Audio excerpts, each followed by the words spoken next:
Hey guys, ഇന്നുണ്ടല്ലോ നമ്മൾ മൂവിക്ക് പോവുക. ലോക സിനിമ കാണാനാണ് പോകുന്നത്. അപ്പോൾ ഓസ്ട്രേലിയയിൽ വന്നിട്ട് ആദ്യമായിട്ട് ഒരു മൂവിക്ക് പോകുന്നത്. ഇവിടെ അടുത്ത് തന്നെ ഒരു തിയേറ്റർ ഉണ്ട്, അവിടെ മലയാളം മൂവീസൊക്കെ ഓടുന്നുണ്ട്. അപ്പോൾ ഇന്നത് പോവാം. അപ്പോൾ ഇന്ന് അതിൻ്റെ വിശേഷങ്ങളൊക്കെ കാണിച്ചത്. സിനിമയ്ക്ക് പോകാൻ ഒരു പ്ലാനിങ് ഉണ്ടായിരുന്നില്ല കേട്ടോ. പിന്നെ പെട്ടെന്ന് ഇങ്ങനെ പറഞ്ഞു ലോകയ്ക്ക് പോയാലോ എന്ന്.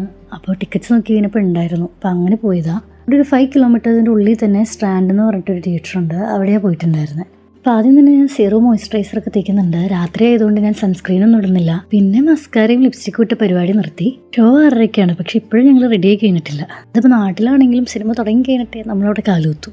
ഓസ്ട്രേലിയയിൽ വന്നിട്ട് ആദ്യമായിട്ട് സിനിമയ്ക്ക് വന്നതിൻ്റെ എക്സൈറ്റ്മെൻ്റ് ഒക്കെ ഉണ്ടായിരുന്നേ. ജാക്കറ്റ് ഇടാൻ നല്ല മടിയായതുകൊണ്ട് കൈ കിട്ടിയൊരു ടോപ്പ് വെച്ചിട്ട് അഡ്ജസ്റ്റ് ചെയ്തു. അവിടെ വരുന്ന സമയത്ത് നല്ല തണുപ്പൊക്കെ ആയിരുന്നു. അപ്പോൾ കാലിൻ്റെ അടിയിൽ കറക്റ്റായിട്ട് മോയ്സ്ചറൈസർ ഇട്ടില്ലെങ്കിൽ അത് പൊട്ടുമായിരുന്നു.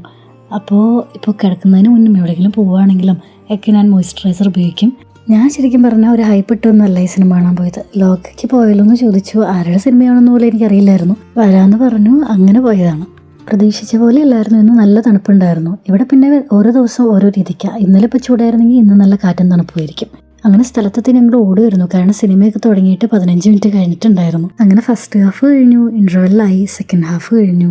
ശരിക്കും പറഞ്ഞു കഴിഞ്ഞാൽ സിനിമ കഴിഞ്ഞ പോലെയല്ല, എന്തോ ഒരു സംഭവം തുടങ്ങി വെച്ചാലേ തോന്നി. പേഴ്സണലി എനിക്ക് സിനിമ നല്ല ഇഷ്ടപ്പെട്ടായിരുന്നു കേട്ടോ. നമ്മുടെ ഫ്രണ്ട്സിനെ കുറച്ച് നേരം ഇവിടെ കണ്ടിട്ടുണ്ടായിരുന്നു. അവരുടെ അടുത്തൊക്കെ വർത്താനം പറഞ്ഞ് പിന്നെ നമ്മൾ ഇറങ്ങി നേരെ വീട്ടിലേക്ക് പോയി. അപ്പം ഇനിയിപ്പോൾ എന്താ, അടുത്ത വീഡിയോയിൽ പാക്കാം. ബൈ.